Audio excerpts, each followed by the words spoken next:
The following program is underwritten by... It's important to handle any pet behavioral issues with love and care rather than pain and punishment. That's why Dr. Roger Mugford from the Company of Animals created the Pet Corrector, which allows you to safely change unwanted behaviors in your dog, like barking, with a simple...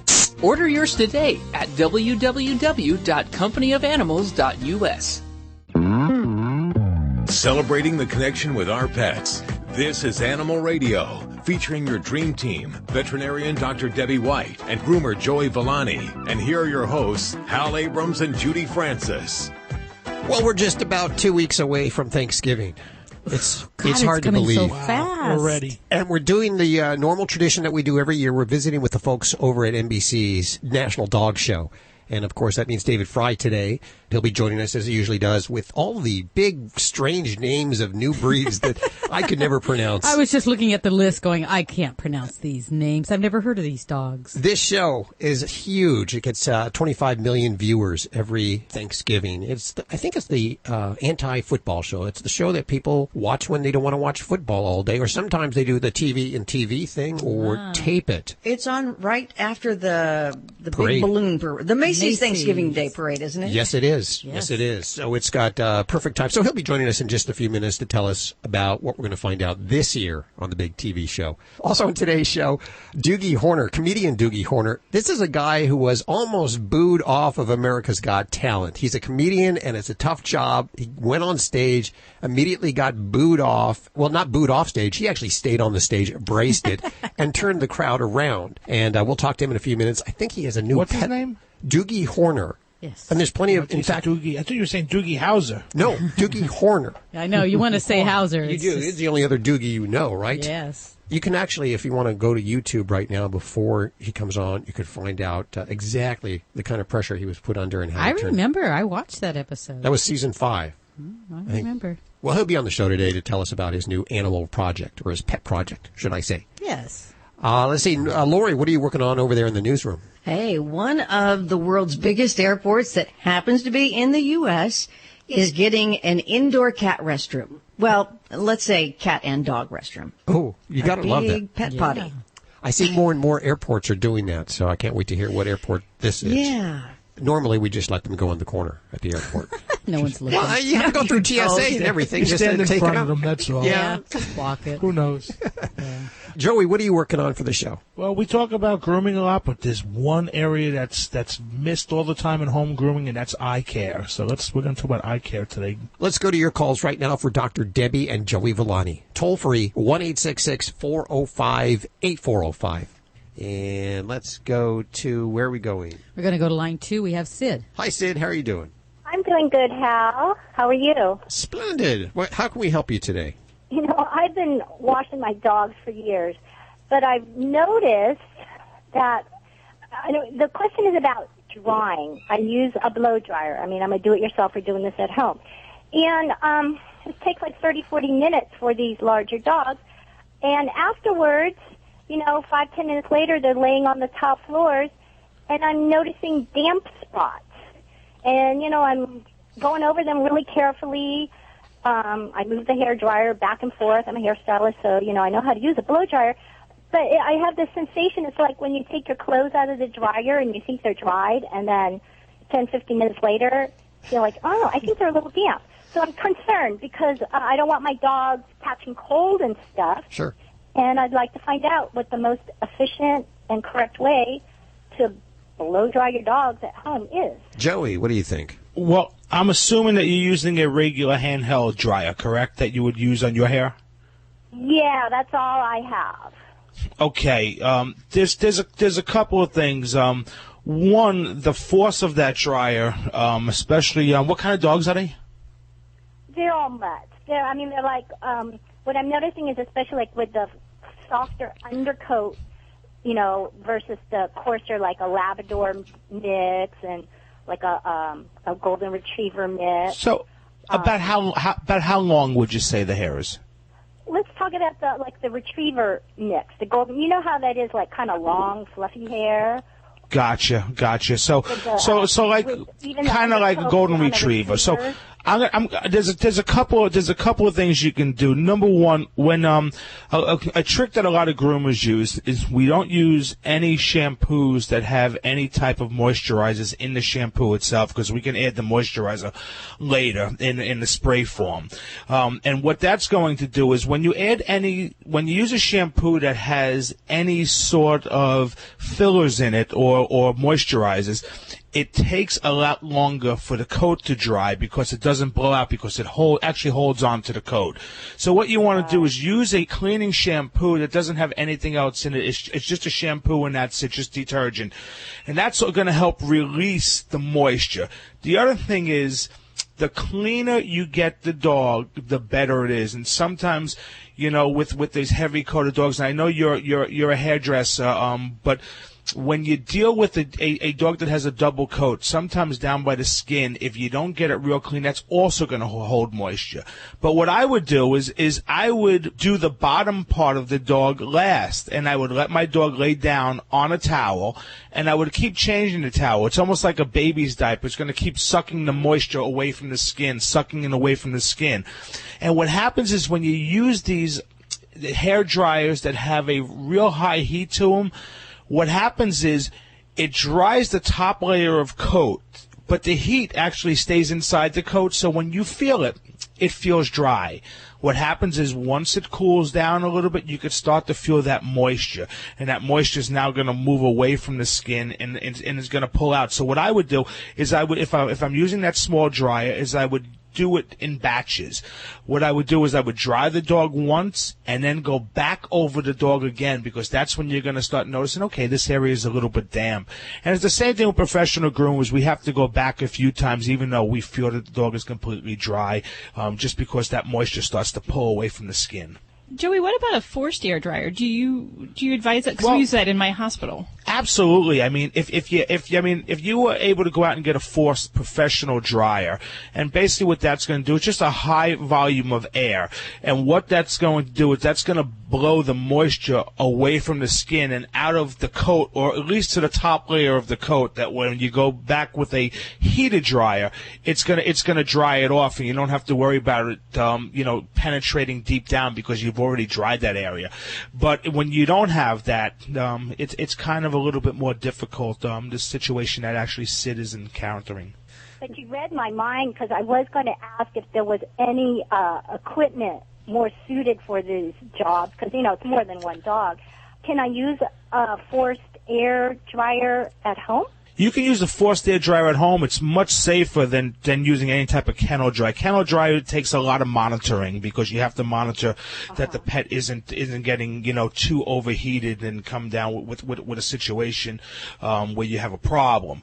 The forced hot air dryers or the forced air dryers, the only heat control they have on them is the motor itself. So as the motor heats up, it's going to heat up, and you can get them relatively inexpensive at some of the chain pet stores sell them for like $90, and they work well. They work really well. Good luck with that, Sid. Thank you so much for your call. 1-866-405-8405 for Joey Villani or for Dr. Debbie right now.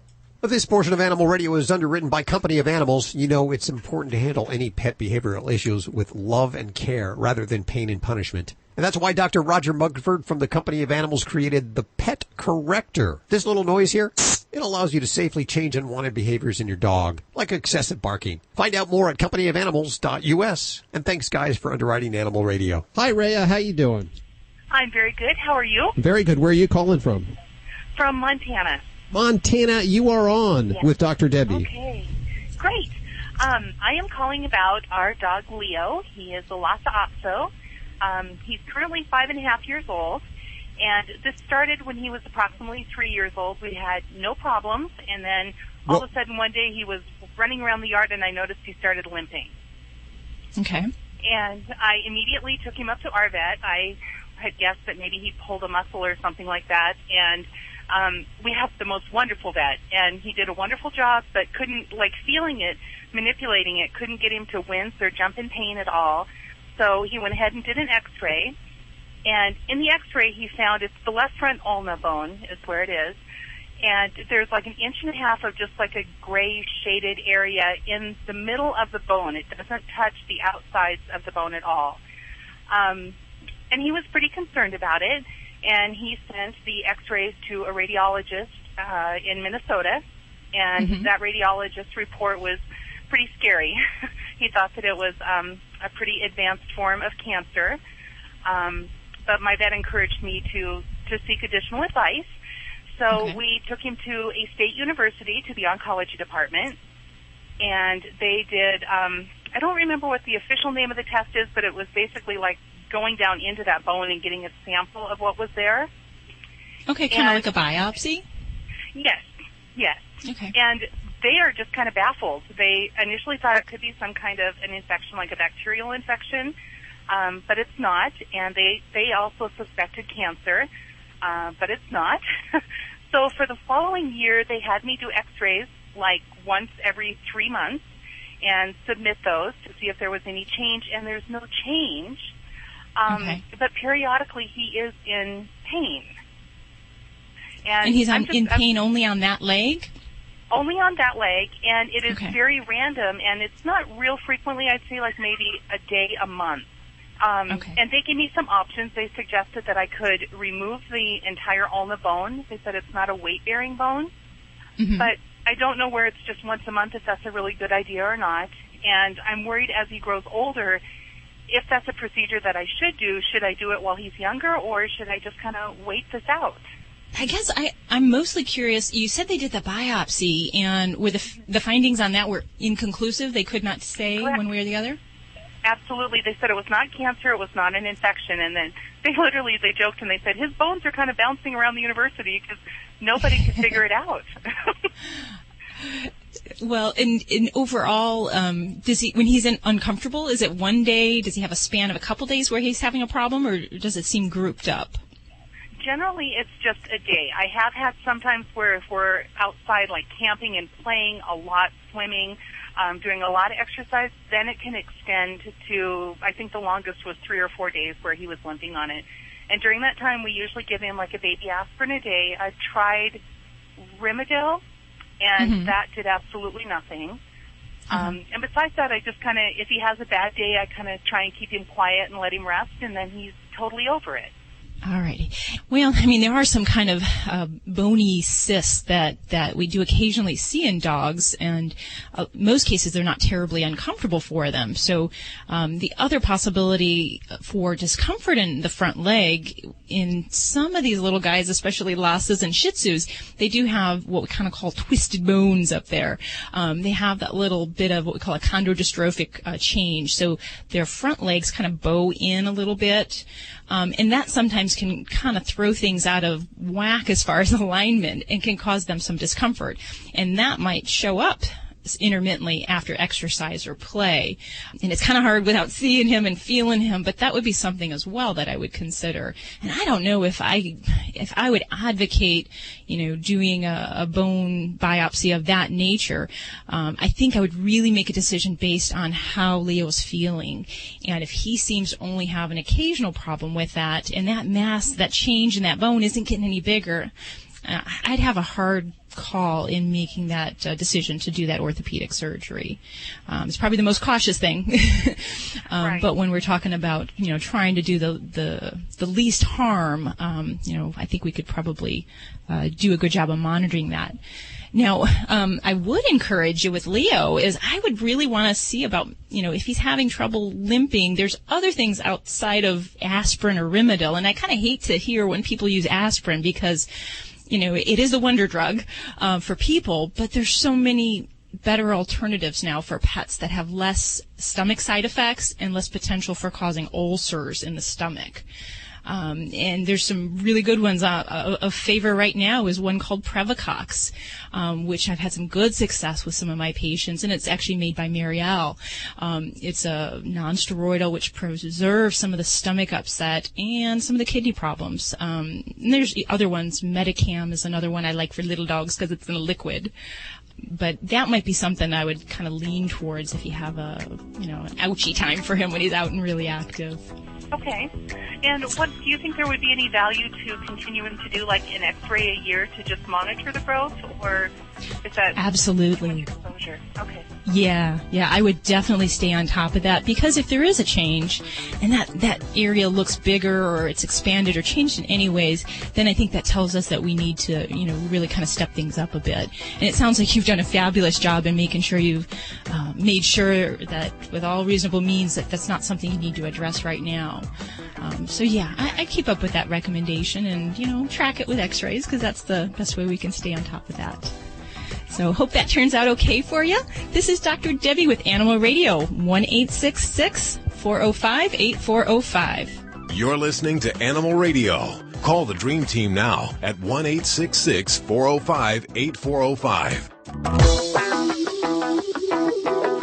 When you ask me about the best holistic pet food, I'll tell you Solid Gold. They've been around for more than 40 years. And today they offer over 28 varieties of dry and wet food for both dogs and your cats. Yeah, your cats. They have a holistic pet food for all sizes and life stages and diets. Here's a company that prides itself on using only the best, most nutritious ingredients. You will not find any meat byproduct meal, corn, wheat, soy, or added sugar, or even artificial preservatives in Solid Gold. And because it's so important, Solid Gold does not source any of their food from China. So if you're looking for a grain-free or gluten-free formula crafted with wholesome vegetables like sweet potatoes, quinoa, pumpkin, chickpeas, or even healthy whole grain options made with ingredients like pearl barley and brown rice, I am so hungry. Do they make a human version of Solid Gold? So when you're thinking food, think Solid Gold Holistic Pet Nutrition, food for free spirits. And hey, you can find all of Solid Gold's premium formulas over at Petco or your local independent pet specialty retailer. Our pets aren't afraid to be exactly who they are, and that's why we love them. In a single day, they can be free-spirited goofballs, hardworking protectors, and all-around best friends. They jump and miss, run and fall, and show us the meaning of fun on a daily basis. And they deserve a food that fuels each new adventure. Make the Solid Gold switch today and discover the true benefits of holistic pet nutrition. Solid Gold, food for free spirits. Did that get your attention? That's how it works on your dog. Correcting undesirable behaviors. It's important to handle any pet behavioral issues with love and care, rather than pain or punishment. The Pet Corrector allows you to safely change unwanted behaviors in your dog, like excessive barking, stealing food or shoes, or chasing people and dogs. With a simple, you can stop all these problems. Find out more at www.companyofanimals.us and get the dog you've always wanted. Right, Max? Hi, this is Mayim Bialik on Animal Radio. Please adopt a pet. You're listening to Animal Radio. Call the Dream Team now at 1-866-405-8405.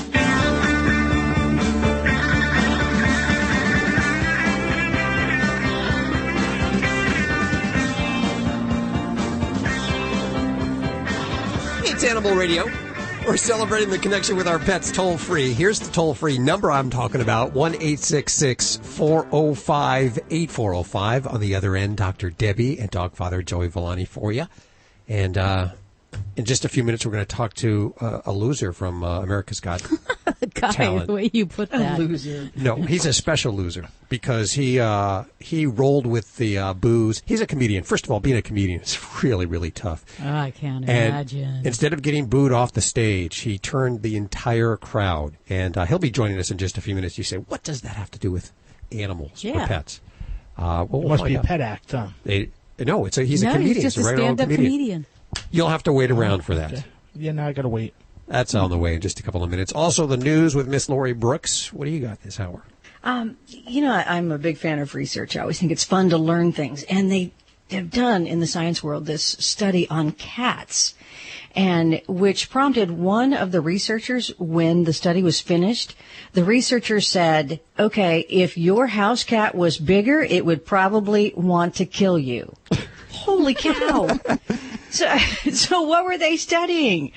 We'll find out, and I'll tell you all about it in just a few minutes. You sure do unwrap those teasers there. I can't wait for that. Let's go to the phones right now for your calls. Toll free, 1-866-405-8405. And don't forget, you can also ask your questions from the free Animal Radio app for iPhone and Android. It's a free download thanks to those folks over at Doctors Foster's and Smith.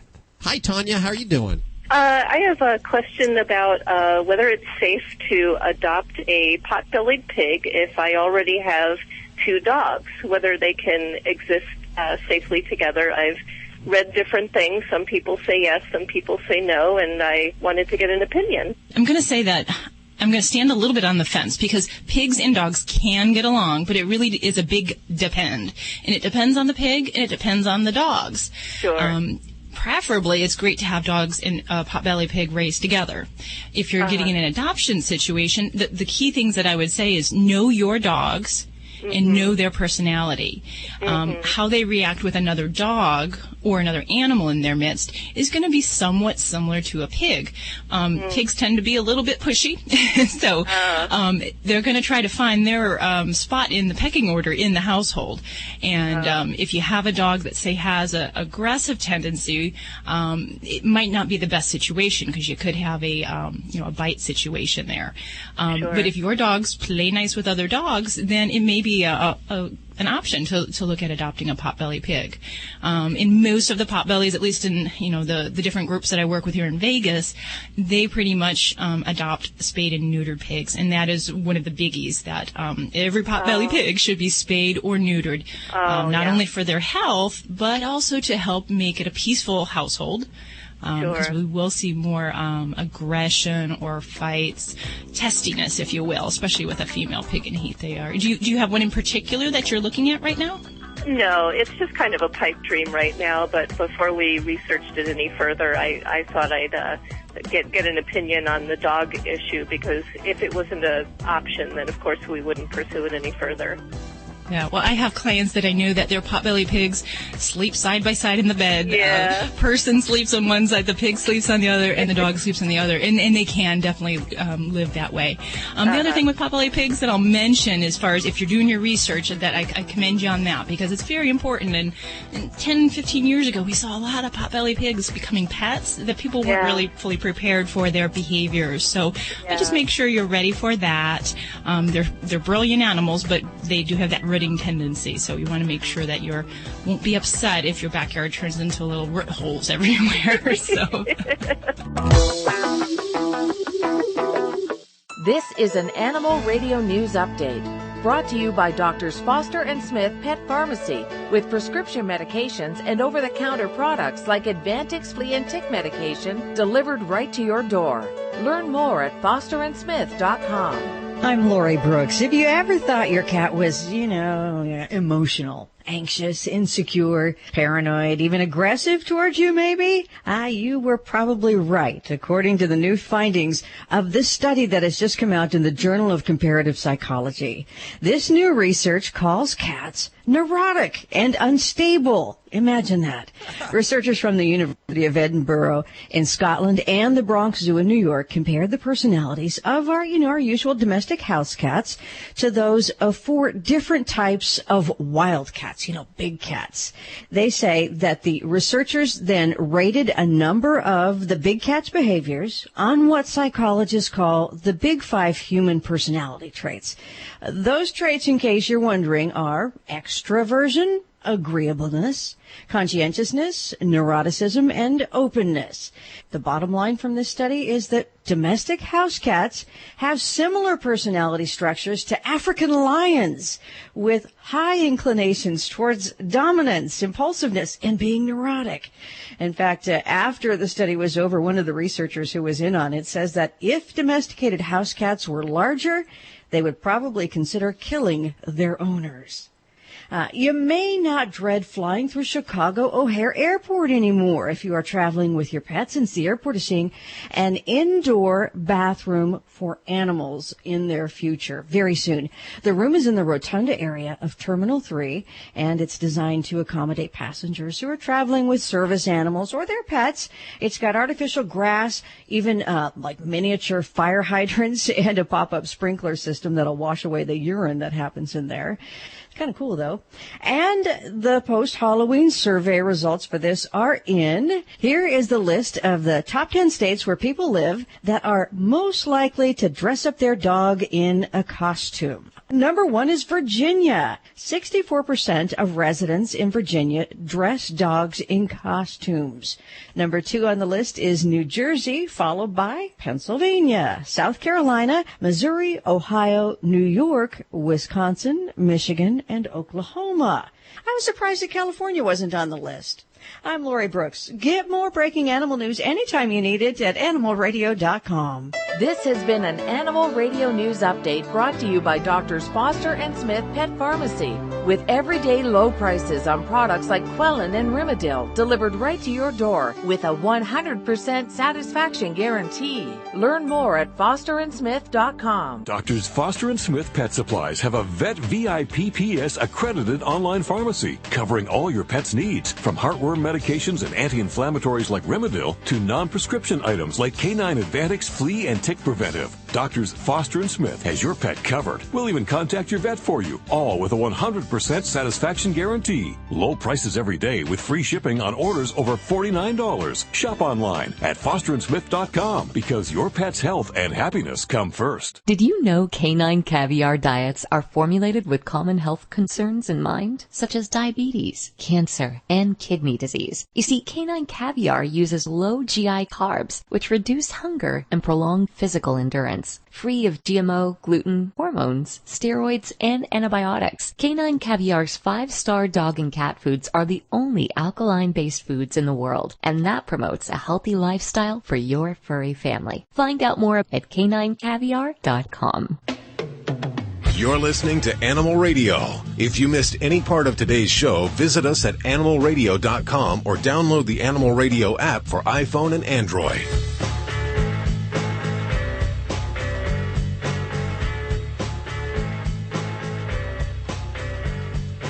It seems as you get older, the years move faster and faster. Once again, we are upon Thanksgiving. How did that happen? And for the 14th year in a row, we are visiting with David Frei from the National Dog Show. Hi, David. How are you doing? Who's getting older? I know. Well, you're getting younger. I can see that. You know what? I'm looking at pictures from you 14 years ago and now, and you look exactly the same. It's because I use the same pictures all the time.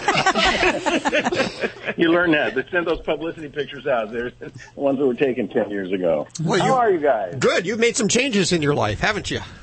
Well, just a slight change. I'm no longer the day-to-day PR guy for Westminster, but I'm still doing their television in February, and I'm now working full-time for NBC, in particular for the National Dog Show and some other future opportunities that may come about. So I think it's probably most people won't even notice the difference, and I'm excited about being involved with NBC and still being able to do my Westminster thing. Well, that's great. And, of course, the National Dog Show just has an incredible viewership, like, 25, 30 million? It's unbelievable. You know, of course, we have the perfect time slot right after the Macy's Parade. Yeah. And then it's repeated on Saturday night, and we're actually doing a marathon of the past 5 shows that's on Saturday, I believe. I'll have to check that to be sure. I don't have it here in my notes. But anyway, there's all kinds of stuff going on this year on television, in addition to the dog show itself. But, of course, the dog show is the shining jewel of it all. So we're excited to be able to bring it to everybody as they're sitting around the Thanksgiving Day table. And you're doing it with your old bud O'Hurley again, huh? I've made John O'Hurley a star over the years. Yes. I don't know what he did before he did the dog show, but he certainly has come a long way with us. Seinfeld? What Seinfeld? Yeah. I honest to God, I'll be sitting here sometime and he'll say something and I'll say, that was Peterman. Yep. That wasn't John O'Hurley. That was Peterman. Where's Jerry? Where's Kramer? Where are those guys? Because he really is a great entertainer. We have great fun with it. He appreciates the dogs and loves the dogs as much as we do, and understands what the dogs mean to us in our lives. So this is a great celebration of the dog in our lives, and we're happy to share it with the world. Well, you are the brains, he is the humor, and together it's always fun to watch. And, of course, and I like to see him try to pronounce the names of the new breeds. It's just like me. I can't pronounce them whatsoever, but you got them down. Tell us what we're looking at this year. Well, we've got some more of those this year. We have 7 new breeds, the Lagotto Romagnola in the sporting group. a kind of what was that? There we are already. The Lagotto Romagnola, which is a curly-coated sort of big hair looking dog that's a water dog and is a hunting dog and from Italy. And actually, its claim to fame is that it's the world's greatest truffle hunter. Truffles, hunting for truffles. How about that? Per ounce, truffles are worth more than gold. So you get a great truffle hunter, and maybe that will do some great things for you. Then in the herding group, we have the Chernecco dell'Etna. Oh, wow. Which is kind of looks like a miniature version a little bit of a pharaoh hound, a little athletic hunting dog that, would chase down its prey. In the working group, we have the Borbal, which is a solid-looking working dog that has a lot of things going for it. Most of all, it's a big, strong dog that can do a lot of work for you on your farm or wherever it is you need it to be done. And then we have four new breeds in the herding group. The miniature American Shepherd, which is already a popular dog, but we haven't seen a whole lot of them. They're going to be at this show, but they are kind of a miniature version of the Australian Shepherd. They were developed in this country, so they tweaked the name a little bit and made it the miniature American How tall Shepherd. do they get? How big do they get? They're about 20 to 22 inches or so, maybe a little bit bigger, but they kind of give you all the best things of an Australian Shepherd in a little smaller package. But they still have the same sort of energy level and need to have a job. So I think it's important that people know those things going in. So then we have the Bergère Picard, a wonderful French herding dog that America has seen for a while. But it's a pointed-eared dog from France, a herding dog, Bergère Picard. And then what am I leaving out? The Spanish water dog. Doesn't sound like a. I can say that one. There you go. The Spanish water dog. So, what's that? 6? Yes, there's one left. Who did I leave out? You left out the ones that look like mops with tongues and eyes. The Bergamasco. Yes. Looks a little bit like the Komondor with that kind of matted, corded coat. They call them flocks. Those little mats, those large mats that are on the dog, but they're a majestic looking dog from the Alps that are a herding dog for centuries. Like a lot of these new breeds, some of them have been around for centuries. It's just that they're finally getting recognized, the recognition they deserve. The AKC has a formal process, too, where there's got to be enough of them in this country. They've got to have a geographic distribution, and they need to have a parent club that watches out for them. So all of these breeds have been through that process, and the AKC has deemed them ready for competition. And we are the first dog show on television that they're going to be on. It gives us 199 breeds and varieties. So wow. Yeah, and of course they're not all featured on the show though. Only what, a few hours, huh? Well, we do pop through the line and show all of them very quickly at the start of each group. But in 2 hours, I wish we could do 199 breeds. But we are able to show them in streaming video on the website. So people will be able to see all of them if they are a little bit patient and sit in front of their computer for a while. Okay, it's all coming up Thanksgiving, the 14th Annual National Dog Show presented by Purina and our good friend David Frei and John O'Hurley doing a bang-up job as they do. Check it out right after the Macy's parade, and we will check in with you probably before the big show in February. What do you say? All right. I hope so. I hope to hear from you. You know, we don't get a lot of time with David here, but I want you to also check out his website. He has this whole Angels on a Leash. It's a therapy dog program. We'll put links right from Animal Radio. And we're going to head back to the phones for your calls next, right here on Animal Radio. Animal Radio is underwritten by Nutrilife Ultra Joint and Liver Support from Nutrilife Pet with Sam E. Buy one box and get one free by using the code Animal Radio. Visit NutrilifePet.com. It's Animal Radio. Here's our toll-free number, 1-866-405-8405. And in just a couple of minutes, we're going to visit with Doogie Horner. Not Doogie Howser, Doogie Horner, comedian Doogie Horner, who was almost booed off of America's Got Talent. His brand new little cat book, I think. That's all I've been told so far. You're giving away too much, Hal. You said too much. We're not going to boo him off, though. No, we're certainly not. But you know what? I'd like to play the audio. If we can get Guido to get the audio of when he got booed off, I'd like to play that. Okay. We'll have it. Hopefully that won't freak him out. You're going to drudge up some bad memories, Hal. He may just hang up on us. Urinary blockages. It says that up here on the board. It says there's been a rash of urinary blockages. Now, this is not what I usually see when I come in and see it on the grease board. I usually see a schedule of the show, not what there's been a rash of medical complications. Don't look at me. I'm fine. What's going on? Is that you? This is in my world, Okay. in the veterinary world, and what we've been seeing a lot of lately at my office have been male cats with cystitis signs. So basically bladder problems where they're urinating in the house, or they're straining, or they're seeing bloody urine. Sometimes they'll have other symptoms of feeling lethargic or vomiting. But it's a really big problem, especially in male cats. And there is a seasonality that we see, and I often see cases clustering in the spring and in the fall. Why seasons? Yeah. Well, it's a complex disease, and there's a lot of different factors, but environmental stress can play a role, as well as there's other things that we may not understand, seasonality. But yeah, literally, I can say I've had 4 cats this week, and that's a lot. Wow. That have needed to either have urinary symptoms treated, or some needed urinary blockage procedures. And these are all males. These were all particularly males, which it tends to be more of a problem in the boy cats because their urinary outflow is so narrow when you get down to the penis area, whereas girls have a wider opening, so they don't have that same degree of straining. The interesting thing is it's not always an infection, and this is where environment, the bladder is a stress organ in cats, so when there's stuff going on in their world, they may actually start to develop urinary symptoms, and it doesn't necessarily mean you got to get them on an antibiotic. They mean an antidepressant or an anti-inflammatory. Wow. Something else for pain. Were these cats on dry food? That's a great question. And we do know that moisture can make a difference. So the general recommendation is cats who have this type of problem, we do recommend canned food or at least trying to get them to drink water. And the hard thing is cats are kind of like horses. You can take them to water, but you can't always make them drink. So that's where canned food has that benefit. Animal Radio is underwritten by Nutrilife Ultra Joint and Liver Support from Nutrilife Pet with Sam E. Buy one box and get one free by using the code Animal Radio. Visit NutrilifePet.com. You're listening to Animal Radio.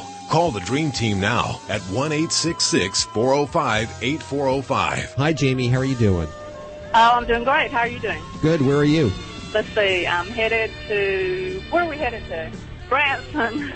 Branson, Missouri? Yeah. Oh, wow. Are you a truck driver?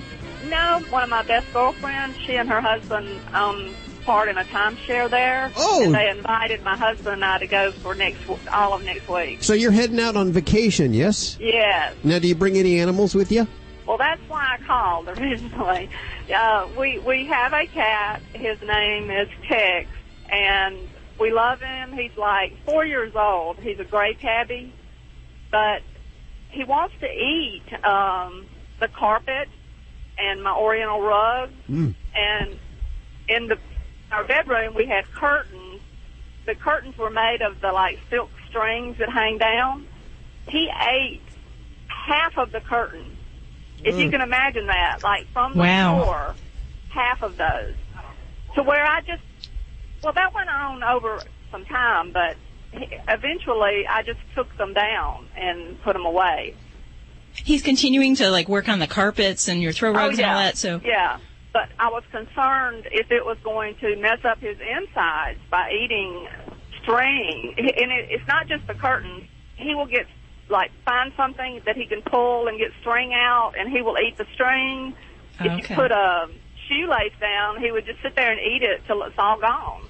Yeah, and that's definitely a big problem, and you definitely hit upon one major thing is the string, and the problem that we run into with cats is that they tend to nibble on, things like yarn or string, or if they're actually ingesting a fabric-like material, that can cause a very dangerous foreign body, what we call a linear foreign body, and the reason it's so dangerous is because it's soft, it's pliable, it bends, and we would think it would move through, but it actually kind of acts like a cheese grater, and it slices into the intestinal wall because there's not enough substance for the body to recognize it and move it through. So yeah, this is a big health risk for him. Now, how long has Tex been with you now? Well, he's lived with us for about 4 years. And has this been going on that whole time, or is this something more recent? I think it just started mainly when we put those curtains up. What he's doing is generally termed wool sucking, and that's at least the oral fixation type part of things. When that moves into where they're actually eating and ingesting those items, that's where it becomes a really big health danger. There's a lot of cats that do this wool sucking where they, suck or just kind of moisten, the fabrics, whether they be, blankets, bedding, carpeting, things like that. If they're not ingesting it, it's kind of an obsessive compulsive behavior. For whatever reason, for Tex, this has moved up on that chain to something that's more of a health threat. And the challenge you're going to have for Tex is that the root of this is very likely a behavioral problem that we're going to have to work on. And in rare cases, would we have like a medical case, a cause of this. So things that will be challenging you to work with on Tex are going to be things to do environmental enrichment. And because cats indoors live a happy, well cared for lifestyle, they got a lot of time on their hands. I'm home with him all day. So when I see him doing this, I just, say no. He knows what the word no means. In fact, he seems like he understands a lot, and he just chooses to ignore it. In one context, when you're present and you're telling him, no, stop that, although it seems like you're disciplining him and telling him no and teaching him, you may actually be causing this to happen more. Because dogs and cats, they sometimes are like small children and want to get a rise out of us, want to get some attention. So if chewing on the carpet gets you to say, hey, what are you doing? He's already won that little game there. Now, I think for Tex, it's escalated beyond that, and this is a self-rewarding behavior in a lot of ways. Environmentally, the things that we can do to help enrich his environment, to try to give him some other solutions other than turning to this behavior, would be things to keep him active. So even though you're there with him during the day, doesn't mean that, he's maybe satisfied physically. And it's hard to imagine what's going on in a cat's head, but we'd want him to increase his exercise. We'd want active play sessions. So you're playing, cat interactive games, the cat dancer, laser light games, and actually a lot of food-related games. So where there's actually some effort, where he has to find food, where you put it in like a kitty toy, something where he has to actively work for his food. And that helps to replace some of that lack of that in the indoor cat environment, because everything's kind of given to them. I don't want you to use anything that resembles anything string-like, carpet-like, or fabric-like. I had some cats that used to love little foil balls, so I'd take pieces of aluminum foil and make them into pretty good-sized balls, and they'd bat those around, and those were lightweight. But I would definitely try to stay away from the fabric things. And then, we might really need to see about maybe getting some chemical help here. For kitties, we do use some drugs like Prozac. There's one called clomipramine, which I use a lot as well for kitties. And sometimes that really can help one of these behavior-rooted problems. So, Jamie, I think you're going to have some work there as far as in getting Mr. Tex to kind of see things your way. Give some of those things a try. I hope that helps him kind of fight his obsessive-compulsive behavior here. This is Dr. Debbie at Animal Radio. Give me a call at 1-866-405-8405. Now, while Judy's responsible for washing the dogs around here, I'm responsible for washing the cats. And I will not put a cat in a tub of water. It just can't happen. But I want them to smell as good as Ladybug, the studio stunt dog. She's using the Lucy Pet Products. Surfing Jack is what she last used, I believe. Yeah, that was the coconut one. She smells like the beach. And she has no problem taking baths. But with cats, you can't do that. So what I discovered, Lucy Pet Products has the Surfing Jack leave-in conditioning spray. So this is something I can spray right on the cat and brush it through, and it actually helps to condition the skin and keep them smelling like coconut in this case. I have to say, I've become biased because the dogs and cats here in the studio smell so good. When I go out pet sitting, my nose is really attuned to the stinky dog. I want all the dogs out there to use this, so we don't have any more stinky dogs. We can get rid of all the stinky dogs. That's your goal in life. Yes, get rid of all the stinky dogs. That's my goal. And of course, a dog that's washed frequently won't have to deal with a lot of fleas or a lot of yuck, no, which is a medical term. Fleas don't like a clean animal. So it's a win-win. Yes, I'm going to make it my mission. That's my mission, my personal mission. No more smelly dogs. No more stinky dogs, yes. Well, Lucy Pet Products I'm well on my way. And part of the proceeds of every Lucy Pet product go to help the Lucy Pet Foundation. They're a 501c3 registered animal charity whose mission is to reduce pet overpopulation and support causes that benefit animal welfare, like Animal Radio. LucyPetProducts.com is the website. I encourage you to check it out. Let's head to the phones. Toll free 1-866-405-8405. Celebrating the connection with our pets. This is Animal Radio, featuring your dream team, veterinarian Dr. Debbie White and groomer Joey Villani. And here are your hosts, Hal Abrams and Judy Francis. And in just a few moments, we're going to talk to Doogie Horner, comedian Doogie Horner, who was booed, not off stage, but booed at America's Got Talent, Season 5 in 2010. He has a brand new project about, is it cats? Is that correct? Cats. It is cats? Yes, okay, I'm going to say that much, and that's it. That's all you can tell me. That's all I can tell you. You're sworn to secrecy. That's right. Okay. Of course, last hour we had David Frei on, and we learned about a bunch of dogs that have been, or they're going to be on the National Dog Show and that are now AKC dogs. A bunch of dogs that I cannot pronounce whatsoever. Yeah, I think there's like 7 new ones. They're all cute-looking dogs, but can we post these pictures? Is it possible to put these pictures up at the webpage so listeners can see this? I will do that. That is so cool. The Bergamasco looks like a mop. Just looks like a mop. About the with eyes. Bearzé Picard. Bearzé Picard. Yeah. Is that really, that's not a real new dog, is it? Is it? Berger Well, a Picard? lot of these breeds are actually existing in other countries, Yeah. so they may be new to us, but they've been maybe well established in some other European country or elsewhere. So kind of have to have enough critters on the ground in the U.S. for that to become recognized. You were in a kind of a mood today. You know what? There's times when I can't be right, you know? And I've had a rash of folks coming in. They've done their research, and Dr. Google has helped them out quite a bit. Oh, yeah, I know exactly what you mean. We know Dr. Google. You mean whenever you see something on your neck, like that little spot that was on my neck for a while that looked like a goiter? Which apparently that's not the right place for it. The first thing I did was look it up because, you know, you don't want to take the time to make a doctor's appointment. We want to find out what the internet says about that and how I can get rid of it. And whether you're going to live or not. Yeah. I mean, WebMD has made a living out of this. Very true. And there's a lot of great information out there, but the problem is the context. And this is where it can really hurt you or your pet. And the example where Dr. Google has failed on several occasions is I've had a lot of different pets, dogs, cats coming in for what has been described as a bug bite. And that is what the diagnosis was. My check-in sheet that I get from my receptionist says, owner says he has a bug bite. So then we'll see the pet, and there's nothing having to do with a bug bite whatsoever. And just for examples, one pet I saw had actually a cyst that ruptured under the skin that was causing an infection. Oh, no. Yeah, so not related to a bug bite in any way. It's actually a growth that just popped under the skin and became infected. That's serious stuff. Yeah, it's something you don't want to delay or put creams on and think that's going to take care of it. Those really need to be medically treated. I had another one that actually was a tumor, a skin tumor called a mast cell tumor, which can be malignant in some cases, so you don't want to play around with that. And then the other one was actually a dog that had a hematoma on its ear. And I think we've talked about hematomas before. They're basically blood blisters on the flap of the ear. And this was from an ear infection. So it had nothing to do with the bugs crawling up on the ear and biting the dog. But all need to be evaluated in the context of the pet's health. So that's where your veterinarian's eyes can be so much more effective than Dr. Google. And I would encourage you to see your vet. Now, are there websites that are good websites in your mind, or are you just thinking stay away from them altogether and go right to the vet?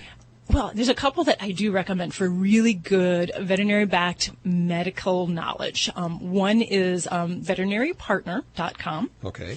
And I send clients to that a lot because they have a lot of good background for pets, dogs, cats, and even exotics.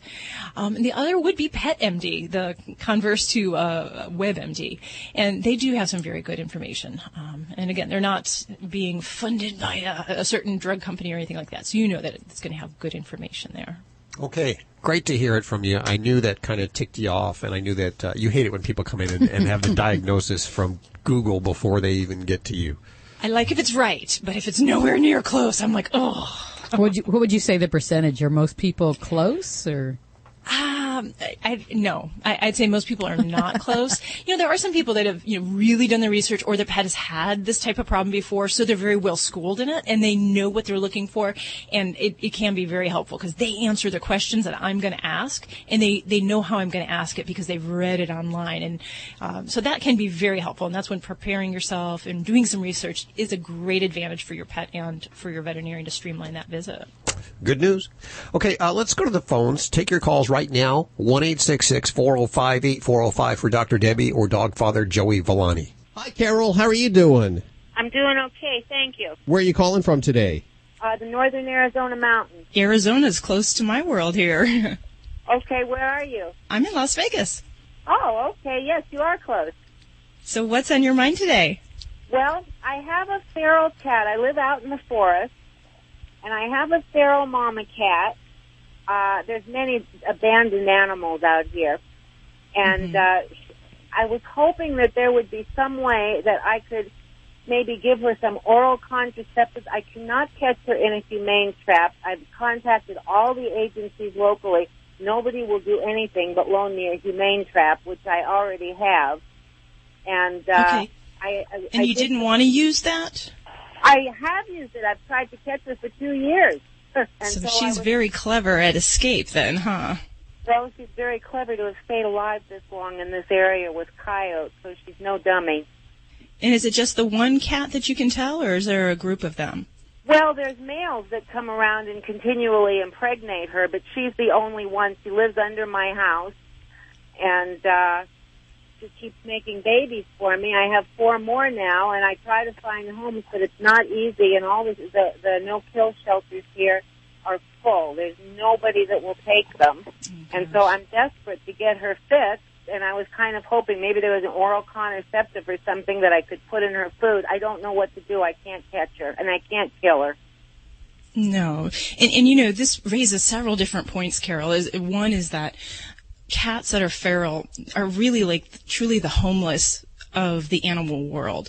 And without someone like you to step in and be their advocate, there's nobody. And they are to the forces of nature and coyotes and in cities, vehicles and all sorts of, the hazards of being outdoors. So without you or someone like you or an agency to step in, these cats are really left there out on their own.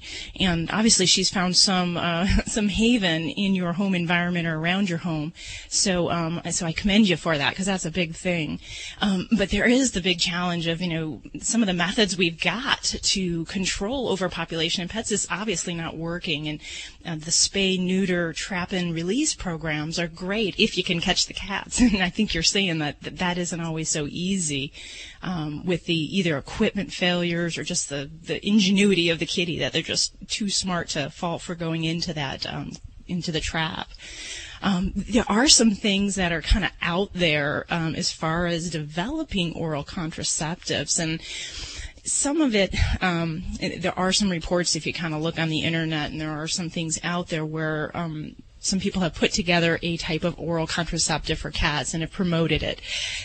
Currently, there's not a lot of good information on this, and there's actually more side effects and hazards with that. The medicine is actually one called Ovaban, and it used to be used for contraception, preventing pregnancy, but it causes bad things like mammary tumors. It causes types of infections in the uterus, and we don't want to cure overpopulation by creating disease and suffering for pets. So some of those things really aren't readily available because there's so many shortcomings of that technology at this point. And there are some cool things maybe in the horizon that we could be looking for in the next few years. There's some cat groups and some veterinarians that are actually working on a vaccine to try to sterilize cats, and that may be something we might be seeing in a couple of years. It's basically what they call a GnRH vaccine. You still have to catch the cat to give it to them, but that's something that maybe in a kind of a stray group, that can be done. And as far as for your kitty, do you have cats of your own? Oh my goodness, yes. I have 11 of her offspring over the last 5 years, and I've just been given 4 more. And, oh my goodness! And, you know, and there's organizations here that have been giving me free spay and neuters for all the cats, but now those are not even available anymore. There's such a high population of surrendered animals that nobody's doing anything anymore. And I'm in a small community, so it's not like Los Angeles. Yeah, and definitely in a bit more rural environment, that could be more of a challenge. So definitely, I wish there was something we could tell you it's going to be safe and effective to put in the food, and at this time there really isn't.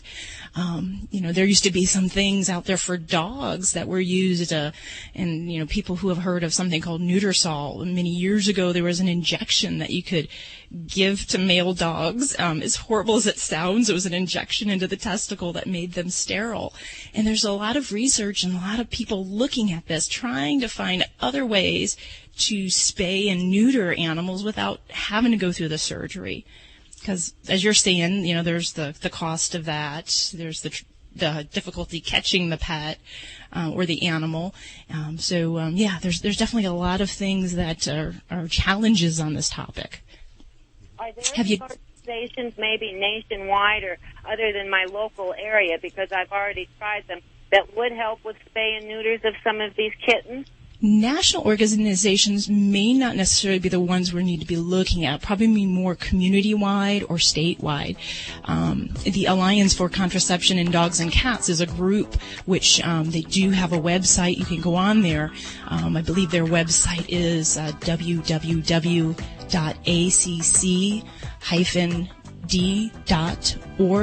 I know that in northern Arizona, the Best Friends is located there, and they do a lot of spay and neuter. Well, they're actually located in Utah, just right there on the border, and they do a lot of spay and neuter in your area there, and you might want to contact them, the Best Friends Network, and we can give you that information off air if you'd like that. That would be wonderful. Thank you. I appreciate it. We got to get her spayed. That is so important. Oh, my goodness, full-time job trying to find homes and keeping all these babies. Absolutely. We commend you. Go give them all a hug from all of us at Animal Radio. 1-866-405-8405 to talk to Dr. Debbie right now. You're listening to Animal Radio. Call the Dream Team now at 1-866-405-8405. Time for another NutriLife pet tip. You know, the liver is a pretty important organ. It actually filters out all the toxins in your body. And the last thing you want your animal to have is liver disease. If you notice that your dog has a loss of appetite and you might see some vomiting or diarrhea, or they're over at their water bowl all too often, they're really thirsty and they're urinating a lot. They may all of a sudden appear confused or weak. These are all signs of liver disease, and you should see your vet. Keep that liver healthy. That was a NutriLife pet tip. Visit NutriLifePet.com. Sadly, many dogs suffer with weak joints, affecting their ability to walk. Thankfully, there's Ultra Joint and Liver Support from NutriLife Pet with Sam E., the proven supplement for joint health. Ultra Joint and Liver Support from NutriLife Pet can help restore your animal's quality of life. Buy one box of Ultra Joint and Liver Support and get one free by using coupon code Animal Radio. Order yours at www.NutriLifePet.com and get your pet up and running. Did you know canine caviar diets are formulated with common health concerns in mind, such as diabetes, cancer, and kidney disease? You see, canine caviar uses low GI carbs, which reduce hunger and prolong physical endurance. Free of GMO, gluten, hormones, steroids, and antibiotics, canine caviar's 5-star dog and cat foods are the only alkaline-based foods in the world, and that promotes a healthy lifestyle for your furry family. Find out more at caninecaviar.com. I am the family dog, and it's that time of year again. The one where pet parents start looking for Fido-friendly hotels and destinations where Fido is welcome. Make no bones about it. Pets are part of the family, and we like to sniff out new places too, and we hate to be turned away, especially when we're on our best behavior. So we won't be left out in the cold. Be sure to pick up a copy of Fido Friendly Magazine to find the best hotels and destinations where Fido is always welcome. Go online to FidoFriendly.com and subscribe today. Get your find a card at Exxon or Mobil and start earning points at lots of places. So I get points for filling up at Exxon? You sure do. What about getting coffee at Mobil? Points. Streaming TV shows on Hulu? Definitely. Points on my AT&T wireless bill? Yep. Buying soap? At Rite Aid. Buying you a birthday present? Points at Macy's. Visiting your parents? No. You get marriage points. Oh. Exxon and Mobil are the only fuel brands that are part of Plenty, the rewards program that lets you earn points at one place and use them at another. Join Plenty for free through a participating Exxon or Mobil station today. Terms and limitations apply. See plenty.com/partners for details. Hey y'all, it's Lisa Matassa and you're listening to Animal Radio. You're listening to Animal Radio. Call the Dream Team now at 1-866-405-8405.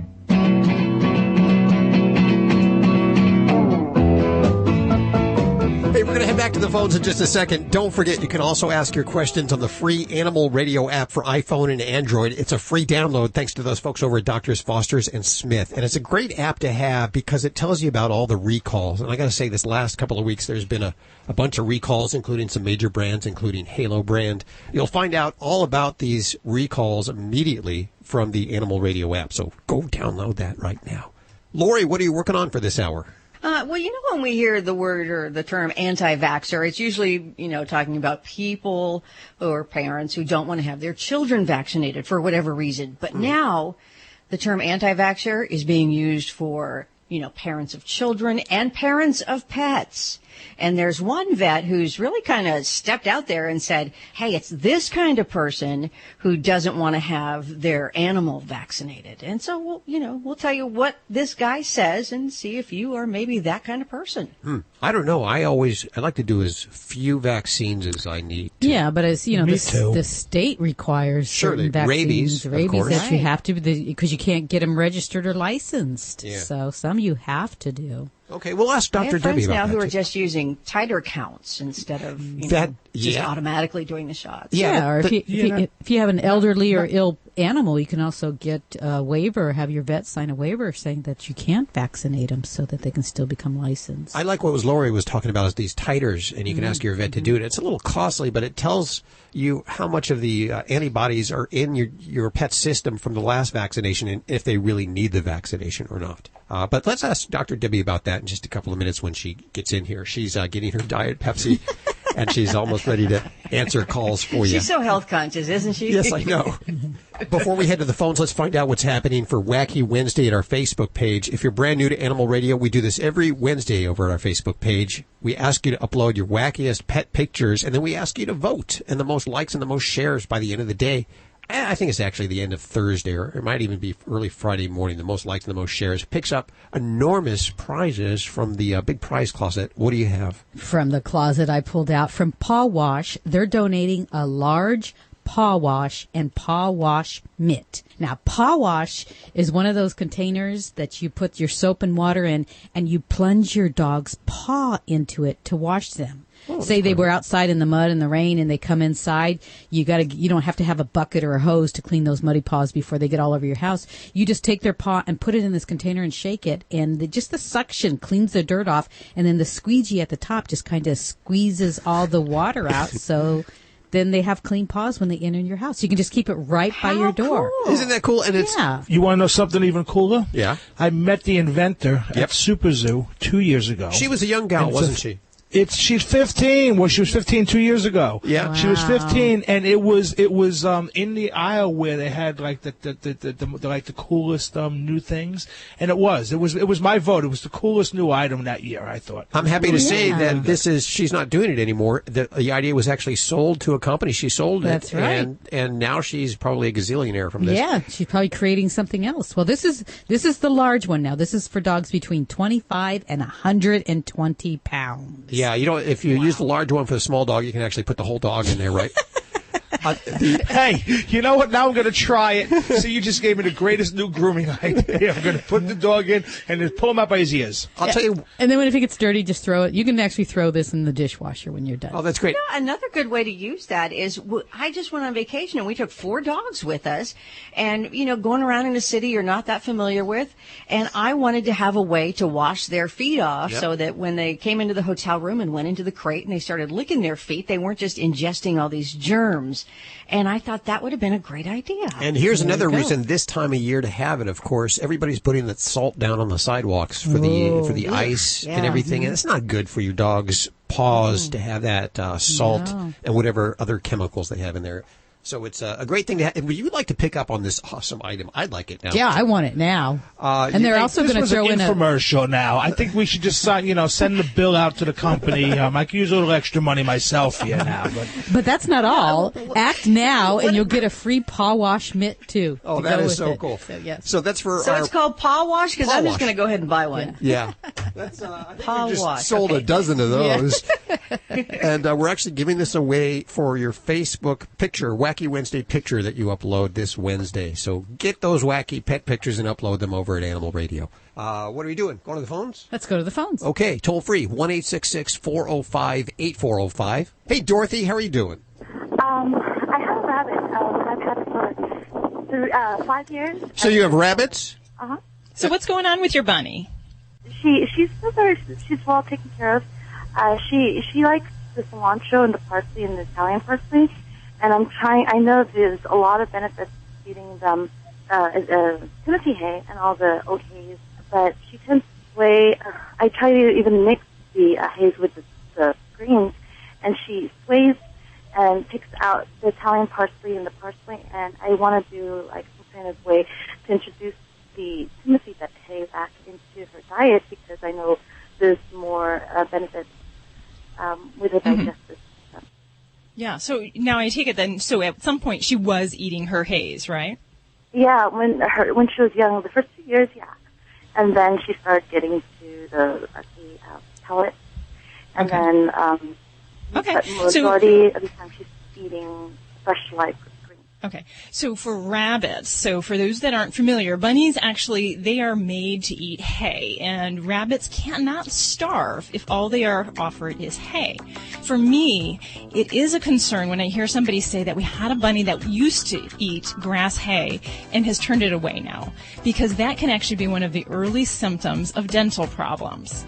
And it's very easy for a rabbit to eat fresh greens or even pellets because it doesn't take a lot of chewing. And rabbits chew laterally, so they're kind of like horses. Those teeth slide over each other back and forth when they're chewing hay and grinding it up. To eat the soft greens, it really doesn't take that much work. So that, for me, can really be a symptom that we're having some problems with their teeth. And just like horses that need their teeth floated, rabbits can actually get overgrowth on their molars and even on their incisors. So that may need to be dealt with. So I would say you need to get the bunny in and get a good oral exam at a veterinarian, and just to make sure we're not dealing with something like that. Because that definitely could be a part of the problem.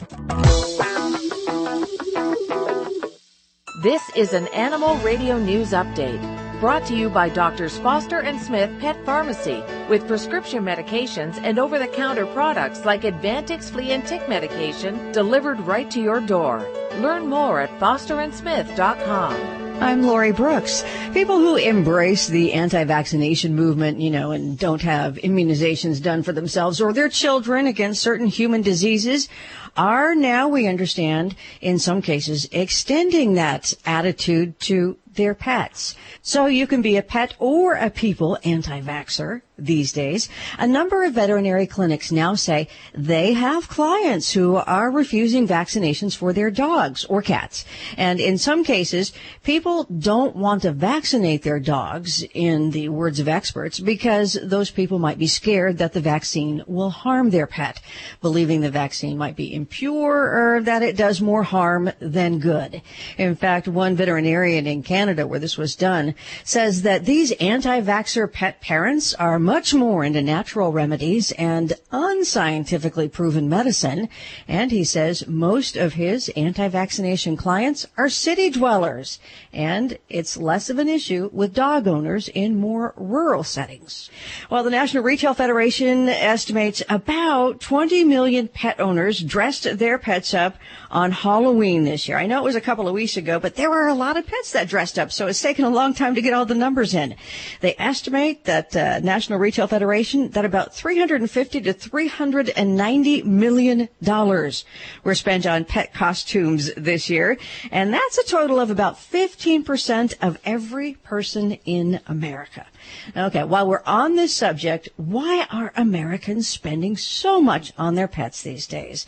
Time magazine recently did an article, and they said pets just have more status in the world these days, and more than 9 in 10 animal owners consider their pets to be members of their family. Tell me you didn't smile when you heard that. By the way, eBay is one of the best places for choice when it came to buying pet costumes over the holidays, with more than 1.5 million pet costumes on sale on eBay the week before Halloween. So now next year, I know where I'm going to go. And eBay's best-selling pet costumes this year, number 1 was Superman, followed by the dog or cat lion costumes, also a panda and Batman. I'm Lori Brooks. Get breaking animal news anytime you need it at animalradio.com. This has been an Animal Radio News Update brought to you by Doctors Foster and Smith Pet Pharmacy. With everyday low prices on products like Quellin and Rimadyl delivered right to your door with a 100% satisfaction guarantee. Learn more at fosterandsmith.com.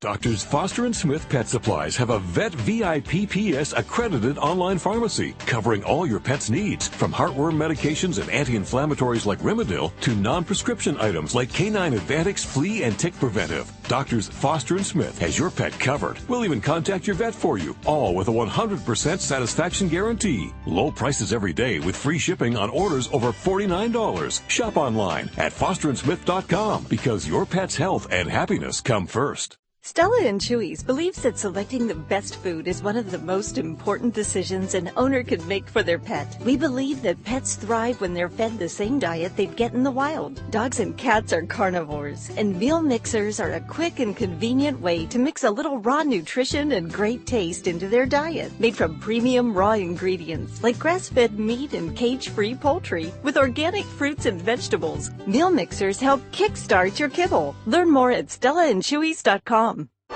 You're listening to Animal Radio. If you missed any part of today's show, visit us at animalradio.com or download the Animal Radio app for iPhone and Android. It's Animal Radio.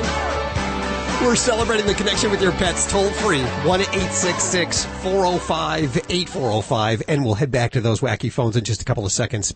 I want to visit with a guy who had probably at least my worst nightmare come true, probably his worst nightmare come true. He was a talent contestant on America's Got Talent. He was a comedian, which is a very tough thing to do, to go up in front of a large crowd and entertain them and be spot on. And what's the worst thing that can happen? Well, if the entire crowd, and imagine this, season 10 of America's Got Talent, Don't remember. Or it's season 5 in 2010 is when this happened, went on, did his shtick, the crowd started booing. In fact, I have a little, do we have that audio? Can you get that audio? Yeah, it sounded a little bit like this. Have you guys heard about the rise in... You are terrible people! What's the matter with you? I have jokes I'm gonna tell! No, forget it, I'm out of here! I'm gonna find you people! I'm gonna hunt you down like bugs! I'm gonna squish you in your houses! This is the worst crowd I've ever performed for! And he actually turned around the crowd, and they were cheering by the end of his shtick. We welcome him to the show, Doogie Horner. Hi, Doogie. How are you doing? I'm doing great. Always nice to hear audio of that night again, in case I had forgotten. What was that? You tried to repress your memories. What was that like? What was going through your mind? It was actually a lot of fun. I wasn't. Everybody says, "Oh, that must have been so scary," like you just said. But like, I'd been doing stand up for not too long at that point, maybe about 4 years, but I'd gotten booed a lot. I got booed a lot because I performed in Philadelphia, and I was sort of a nerdy guy, I guess, and so I was kind of used to getting booed, so I wasn't really scared of it. And I had never watched that show before, America's Got Talent, and I don't really watch mainstream television, so everybody booed me, and I was just sort of like, well, you don't like me, I don't like you either. The feeling is mutual. I wasn't scared. I was just sort of... You really embraced it. You gave it back to them. Yes. It was fun. I don't know, like how many times you get a chance to do that? It's like you're holding a microphone. You still have a position of power because everybody's looking at you, and your voice is amplified. So if you have something to say, they're going to have to listen. So, yeah, it wasn't really scary. It was actually kind of, I don't know, fun. Good for you. So everybody's looking at me. Why are we having you on the show today, they're saying? And the question needs to be answered with a book that you've written. This is what you do after America's Got Talent. Yeah. What is the book? The book is called Some Very Interesting Cats Perhaps You Weren't Aware Of, and it's an illustrated collection of short stories about cats. True short stories? Some of them are true, some of them aren't. Each page is a different cat, and then a story about their secret life, the things that they do when their owner isn't around. Some of the cats are based on cats I have known. Like there's a cat in the book who thinks that he's a jungle tiger and that his owner is a gazelle and he's constantly stalking him. That is very similar to a cat I used to have named Bitey.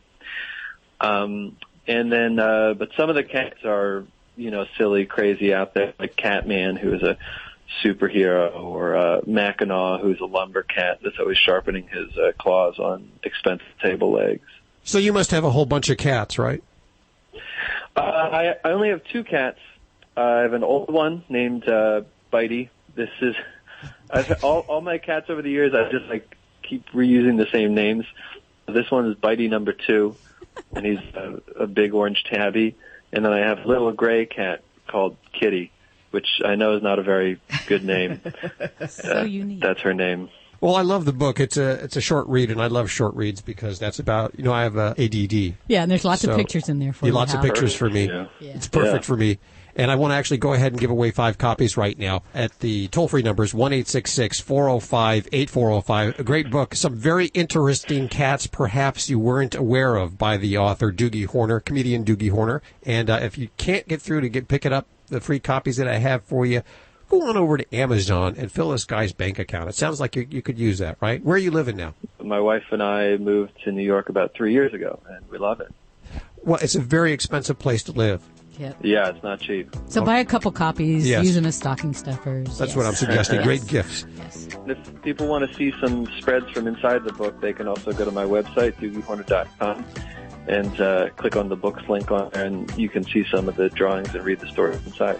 Awesome. I appreciate you hanging with us today. Thanks for having me. Thank you. There he goes, Doogie Horner, and I don't know if he was on a VoIP phone I think so. or his new Sports Illustrated phone, but he was cutting in and out there. So let's go to your phone right now and talk to you. Toll free, 1-866-405-8405 if you have a question for dog father Joey Villani or Dr. Debbie. This portion of Animal Radio is underwritten by Stella and Chewy's. Pets thrive when they're fed the same food they'd get in the wild, and meal mixers are an easy, convenient way to add raw, nutrient-rich meat, wholesome fruits and vegetables, probiotics, and antioxidants to your pet's diet. Learn more over at StellaandChewy's.com, and thanks, guys, for underwriting Animal Radio. Dogs or cats, horse or emu, animals are people too. Some women call men snakes. Others just marry a snake. That's what recently happened in India. A woman fell in love with a snake and married him. Bimala Das and the snake were wed in a traditional Hindu ceremony attended by 2,000 guests. Bimbala wore a beautiful sari, and the snake, who was just wearing his current skin, was afraid to come out of the nearby anthill where he lives. An ornamental brass snake stood in for the shy groom. The bride explained that she and the snake, which happens to be a poisonous cobra, have a special kind of communication. Villagers welcomed the wedding, believing it would bring good luck. I'm glad they left out the "you can kiss the bride" part. I'm Britt Savage for Animal Radio. Animals are people too. Animal Radio. You're listening to Animal Radio. Call the Dream Team now at 1-866-405-8405. There's only one place you really can find the dog father these days, and that is exclusively on Animal Radio. But that will change, I guarantee. I feel it. I know it. You feel it in the air, huh? How you doing? Things are good. No complaints. But things aren't always so good for the dogs. Oh, yeah? And the cats. Uh-oh. And there's one thing I want to address that I've seen it about 4 times in the past 2 weeks in the grooming salon. And, everyone and these are people that take care of their pets all the time, but everyone neglects things that to me are so obvious. I mean, we all talk about cutting nails, and we all make sure that the sanitary area is clean, so when they defecate or urinate, they don't get it on themselves. Look at you using those nice words and everything. The sanitary area. Well, we're on public airways here, Okay, Hal. If this was a backroom discussion, it could be a little different. You always take the high road. But anyway, everyone forgets about the eyes. And you know what? The eyes are so important. I had a call from a customer just to tell me that her dog's eye has to be removed, and the main reason why, it's from an infection. The infection was caused by not paying attention and daily care. Now, some dogs just secrete a lot more liquid, which builds what we call the eye boogers. Eye boogers. You got to get them out of there. I mean, it's really, really important.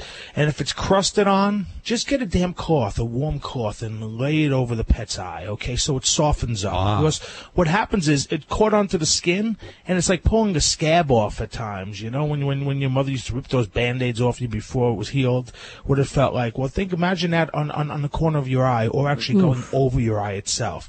And then what we do, the groomers do, is we'll wet the area, and we'll use eye drops and saline solution. Saline solution is basically salted water that people clean their contact lenses with, and it's very gentle. And what you can do is you can moisten the area, just spray it on, and once it softens up, all you have to do is take a paper towel and run it across the corner of the eye, and it'll come right off on the paper towel. My dogs, I check their eyes every single day. It's important. There you go, the dog father Joey Villani right here on Animal Radio. Well, this part of Animal Radio is brought to you by Solid Gold Holistic Pet Food. They offer a wide range of holistic, dry, and wet food for both dogs and cats. You'll choose from a variety of grain and gluten-free as well as healthy whole grain options, all with ingredients you can trust. No meat byproduct meal, corn, wheat, soy, sugar, artificial preservatives, or flavors added. Just the good stuff. Thanks, Solid Gold, for underwriting Animal Radio. This is Animal Radio. Well, this healthy helping of Animal Radio is brought to you by Solid Gold. Listen to this. Venison, duck, pollock, cold water salmon, quail. No, it's not the list of your local restaurant. This is what Solid Gold Holistic Pet Food offers, and it's a wide variety of sustainably sourced options in both grain and gluten-free and healthy whole grain recipes. No ingredients sourced from China, ever. Give Solid Gold a try today, and thanks, guys, for underwriting Animal Radio. Hi, Jeff. Hi, how are you? Very good. How are you doing? I'll try and keep it brief because it's kind of an involved cat drama, but we have a specific question regarding feral cats. We have a feral mother and her only surviving kitten living in our house. They've been there for the last 4 months, and we also have our own indoor cat. And so we've had to kind of keep them apart for most of that time. And I know that we've made some mistakes along the way, and what we're trying to get to now is what is the most humane thing to do with this mother. We're not so concerned about the kitten because it's becoming very social, but the mother has always been kind of skittish and traumatized and had a very tough life outside before we got her in and got her fixed. Okay, so she is fixed now. Good. Yeah, just looking for some answers. She was part of an outdoor colony of 6 cats, and they've all been taken care of. Okay, good. And you've kept these kitties separate from your pet cat inside the house. That's exactly right. Okay. And you're not inclined to keep this cat? I mean, is there room in your home for one more?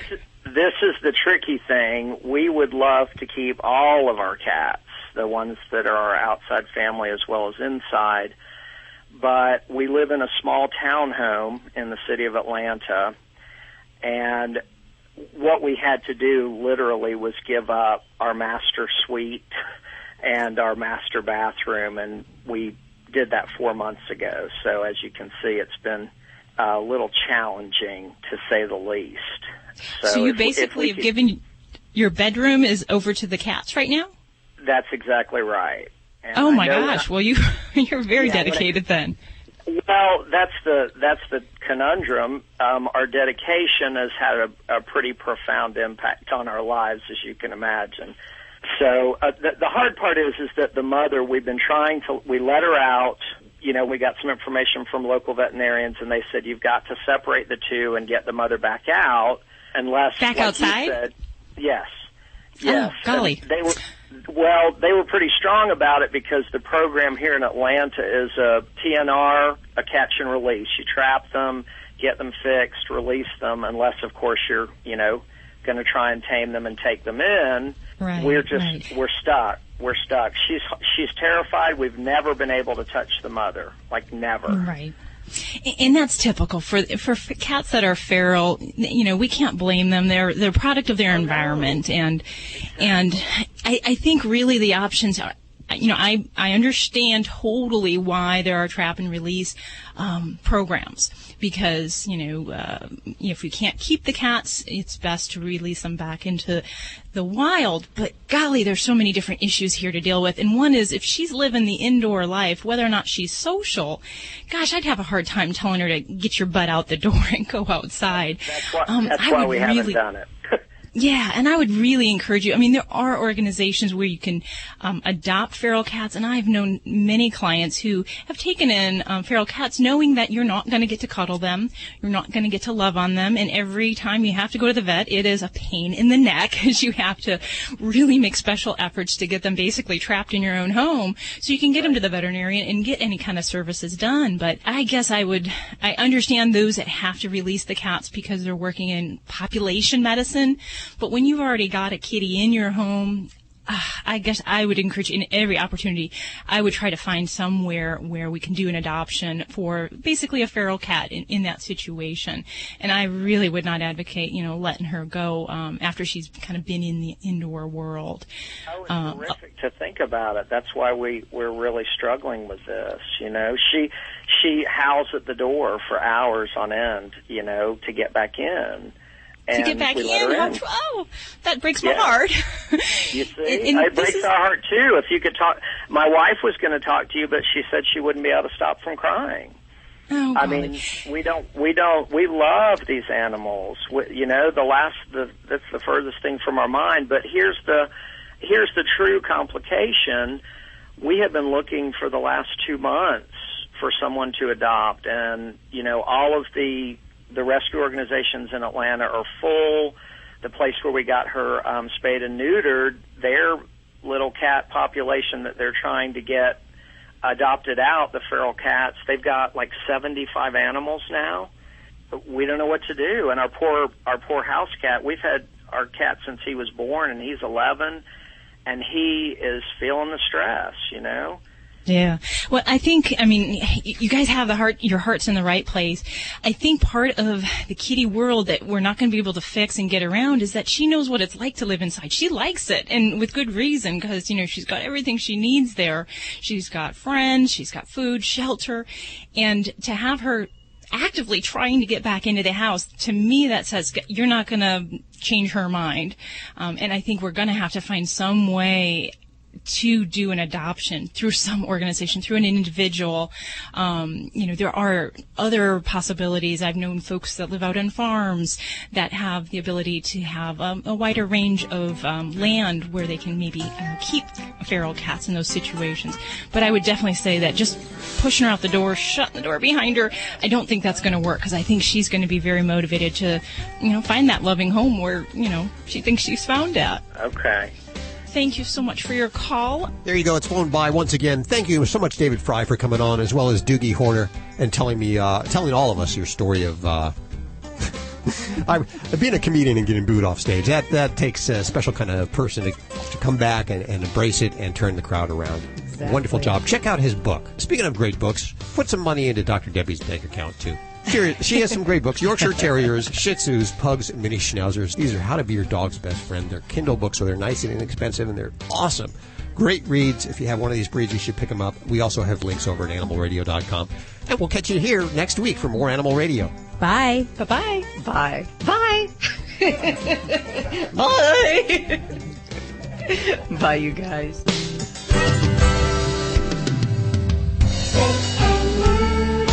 Always adopt, don't declaw.